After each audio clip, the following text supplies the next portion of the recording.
EVM विरोधात काँग्रेसचे स्वाक्षरी मोहीम अभियान सुरू. सांगलीमध्ये काँग्रेसच्या वतीनं ईव्हीएम मशीन विरोधात आंदोलन करण्यात आलं आहे. ईव्हीएम हटाव देश बचाव असा नारा देत ईव्हीएम हटावसाठी स्वाक्षरी मोहीम सुरू करण्यात आली आहे.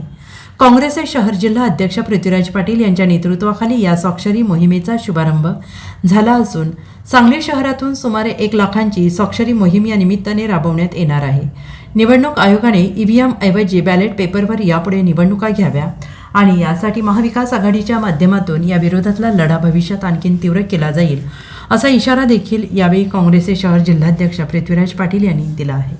संपूर्ण जगामध्ये सर्वात मोठ्या लोकशाही असणाऱ्या भारत देशामध्ये महाराष्ट्रातलं विधानसभेचं मतदान पार पडलं. निवडणुकीचे निकालही लागले आणि आत्तापर्यंतच्या निवडणुकीच्या इतिहासामध्ये सर्व जवळपास राज्यामध्ये प्रत्येक मतदारसंघामध्ये ईव्हीएमवरती मोठा संशय व्यक्त केला गेलेला आहे आणि त्या ठिकाणी काँग्रेस, राष्ट्रवादी, शिवसेना म्हणजे महाविकास आघाडीच्या फक्त उमेदवार, कार्यकर्ते, नेत्यांच्या बरोबर सामान्य जनताही आता प्रश्न विचारायला लागलेले आहे की हे घडलं कसं, एवढं मताधिक्य कसं काय विरोधी पक्षाच्या किंवा सत्ताधाऱ्यांना मिळालं आणि महाविकास आघाडीच्या उमेदवाराला एवढं मताधिक्य कमी कसं झालं, हा सर्वत्र प्रश्न विचारला जातो आणि त्यासाठी आज या ठिकाणी सांगली शहर जिल्हा काँग्रेस कमिटीच्या वतीनं आम्ही अखिल भारतीय काँग्रेस कमिटीच्या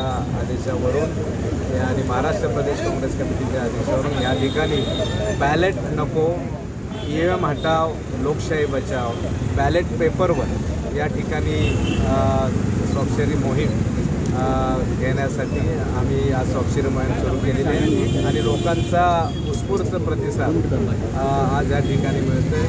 तर या पुढच्या निवडणुका या bureau report SVN Marathi Sangli.